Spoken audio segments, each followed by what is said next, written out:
Bueno, hola a todas.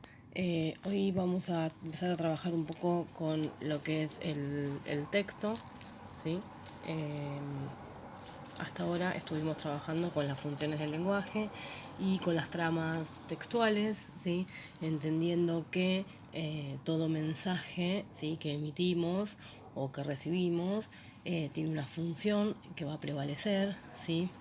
Este, en esta en este mensaje, y a su vez también cuando hablamos de las tramas textuales, ¿sí?, entendimos que cada texto, digamos, tiene una estructura que respetar, ¿sí?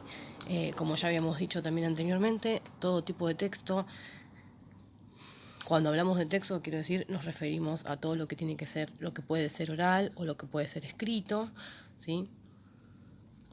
Y por otro lado, cuando hablamos de un texto, ¿sí?, inmediatamente pensamos en que un texto, más allá de que tiene una función de lenguaje que va a prevalecer y una trama y estructura, ¿sí?, a respetar, también, ¿sí?, otra cosa que se nos viene a la cabeza al hablar de texto es que este texto tiene que ser coherente, ¿sí?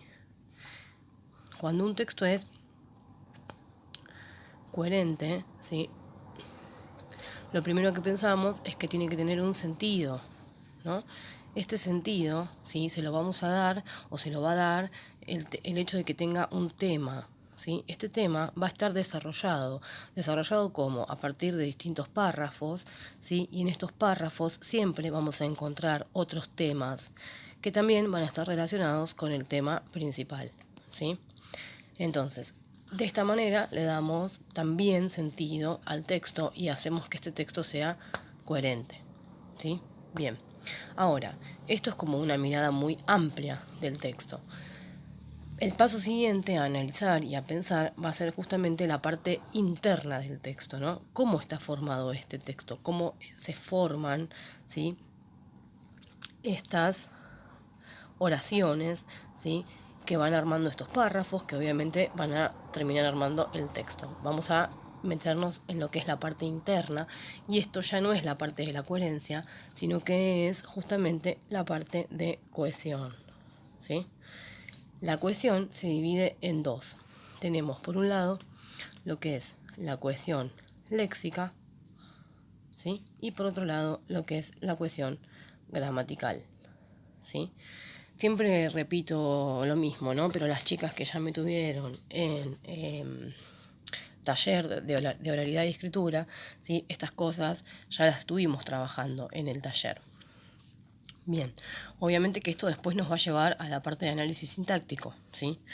Bien, entonces, la cohesión se divide en dos. Tenemos la cohesión léxica y la cohesión gramatical. Si empezamos por la cohesión léxica, ¿sí?, tenemos que saber que ya con la palabra nos está diciendo algo, ¿no? La cohesión léxica va a hacer referencia a todo lo que tiene que ver con el significado de las palabras dentro del texto, ¿sí?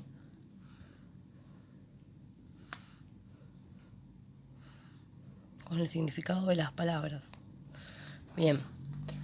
Y lo que tiene que ver con la cohesión gramatical va a tener que ver con la parte estructural, digamos, del texto. No tanto con el nivel del significado, sino con cómo se forman, ¿sí?, cómo se van formando las estructuras. Bien, obviamente las palabras ya nos ayudan, ¿no?, y nos guían a tratar de entender un poco de qué viene la cosa. Bien, la cohesión, ¿sí?, tanto la léxica como la gramatical, va a estar compuesta de recursos, ¿sí? Estos recursos, me hubiese gustado tener un pizarrón, pero lamentablemente no lo tengo y este es mi pizarrón improvisado, ¿sí? Entonces, los recursos también van a ser recursos léxicos y recursos gramaticales, ¿sí? Bien, vamos a empezar por los recursos léxicos. Los recursos léxicos, ¿sí?, como dijimos antes, entonces, van a tener que ver con el significado de la palabra. Tanto los léxicos como los gramaticales me van a ayudar a mí a evitar repeticiones dentro del texto, ¿sí?, a evitar que el texto se vuelva denso, ¿sí? Y usando estos recursos, lo que yo voy a lograr es que mi texto sea mucho más llevadero, ¿sí? Entonces, los recursos léxicos, entre ellos van a estar el uso de los sinónimos, ¿sí? Yo después les voy a dejar otro videito, no hecho por mí, pero sin hablar, pero para que también lo tengan más claro.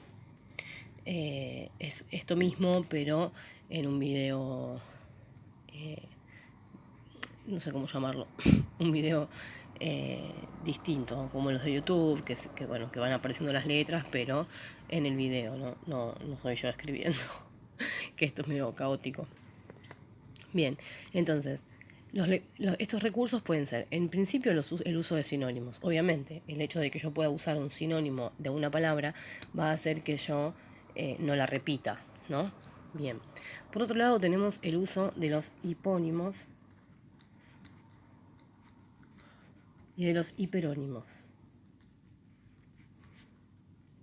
Este recurso es muy similar al sinónimo, pero con la diferencia que muchas veces yo hago alguna enumeración, ¿sí?, de algo. Por ejemplo, puedo decir regla, lápiz, goma, ¿sí? Y todo eso entra o se puede denominar como con la palabra útiles, ¿sí? Entonces ahí lo que nosotros tenemos es la posibilidad de usar un hiperónimo, que es la palabra útiles, ¿sí? O por ejemplo, herramientas, ¿sí? Y dentro de estas palabras nosotros vendrían a ser los colectivos, ¿no? Tenemos un montón de otras cosas que son los hipónimos que las podemos nombrar y que a veces nos ayudan, porque si de repente uno nombró toda la compra del supermercado, por decir, ¿no?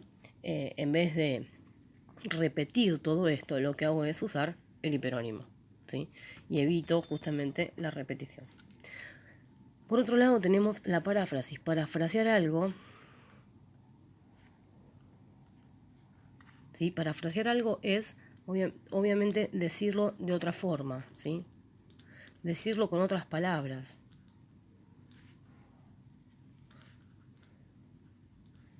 Entonces, de esta manera, lo que yo hago es justamente una idea que yo ya mencioné, que yo ya dije, ¿sí? Lo que puedo hacer es usar otras palabras y decirlo de otra forma, ¿sí?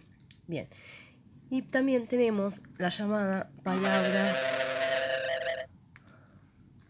generalizadora,